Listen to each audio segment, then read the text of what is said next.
Welcome, and to your wife and to your mother again. I hope you're both proud. You should be.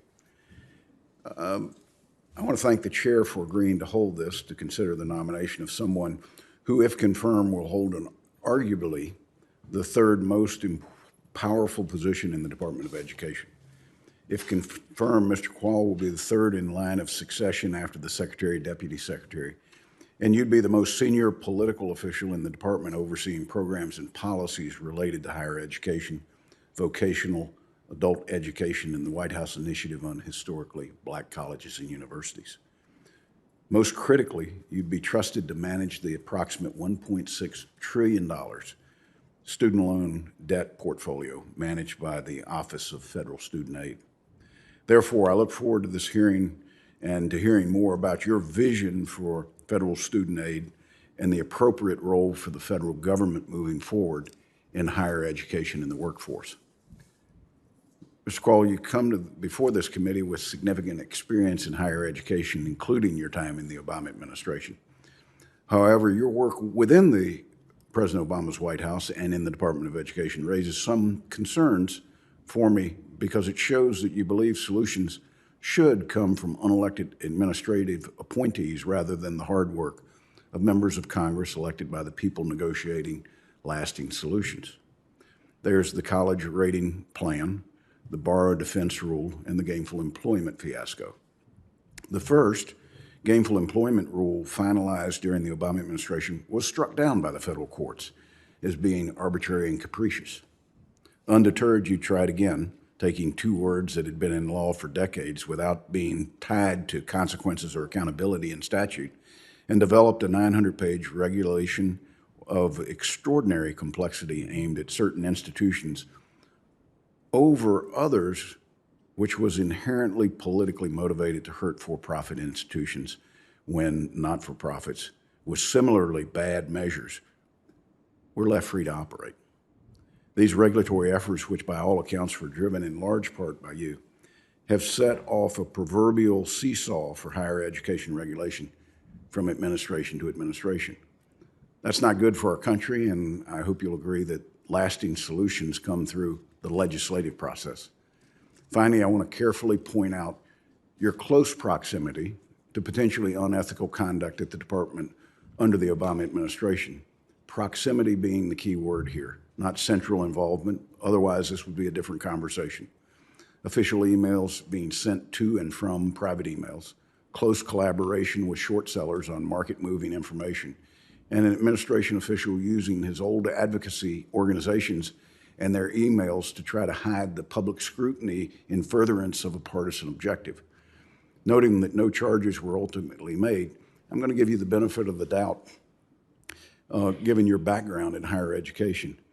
But as I suggested concerning the allegations raised against Cindy Martin, I know that my colleagues on the other side of the aisle would be screaming from the rooftops about a nomination of someone who'd been involved even remotely with providing deliberative and confidential regulatory information to short sellers on Wall Street. So I'm glad their hypocrisy in evaluating nominees is ended.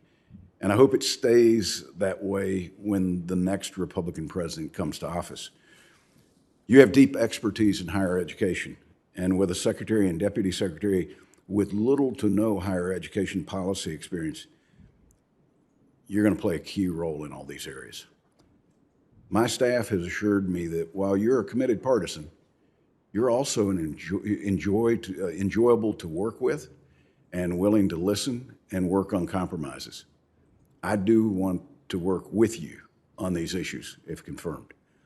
That said, I want to be clear about some worries that I have about proposals by some of my colleagues on the other side of the aisle, as well as suggestions within the Biden administration to cancel extraordinary amounts of outstanding federal loan debt. I firmly believe this is the wrong solution to what I think most of us agree are challenges faced by many current and future student loan borrowers. The Higher Education Act, or HEA, was enacted in 1965.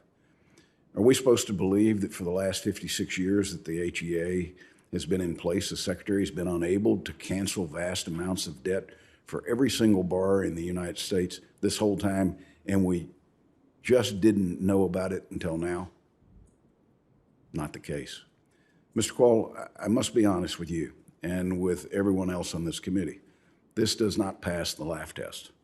Importantly, I believe the negative implications of unilaterally canceling outstanding federal student loan debt would be more than enough to deem this policy bad. For starters, this has a one-time cost of as much as $1 trillion, shifting the burden to unsuspecting taxpayers. Many of those taxpayers paid their student loan debt. It's also a regressive policy, meaning it would benefit the rich, mostly people who are already earning more because of their college education. It would be a huge gift, particularly for Americans with student loan debt from graduate school who disproportionately earn higher incomes. It's also very poorly targeted use of federal resources that does nothing to benefit the more than 200 million Americans that do not have student loan debt and never attended college. Finally, the promise of canceling mass amounts of student loan creates a significant moral hazard. When borrowers take out student loans from the federal government, there's an expectation that that loan will be repaid.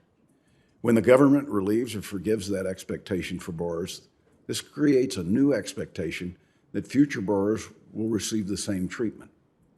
So in 2 years, we would expect to see another massive pile of debt and a whole new group of students demanding forgiveness. Therefore, students and institutions will change their behavior and make riskier choices because they expect that they will never have to repay these loans. So we know what will happen if we cancel tens of thousands of dollars worth of student loans for individual borrowers. What will stop schools from raising tuition and digging an even deeper hole? Finally, excuse me, most important part, James. Without institutional accountability, will you be asking the American taxpayer to foot another loan forgiveness scheme in every 5, 10, 15, 20 years? Where does it end? In addition to asking colleges and universities to play their part to stem this debt spiral, I have a better idea for loan repayment. A few weeks ago, my colleague and I, Angus King, reintroduced the Repay Act. I know you're familiar with it. Instead of making students choose between 9 unique loan repayment plans, our plan would allow borrowers to choose between 2 simple plans. The first is what most borrowers already pay now, a fixed 10-year repayment option. The second is a simplified income-driven repayment plan. It simultaneously accounts for how much a student borrowed and how much they currently earn. Very low-income borrowers or borrowers who make below 150% of federal poverty line would have a $0 payment. Borrowers with a more modest income would still have a low monthly payment equal to 10% of their earnings above the 150% of poverty line.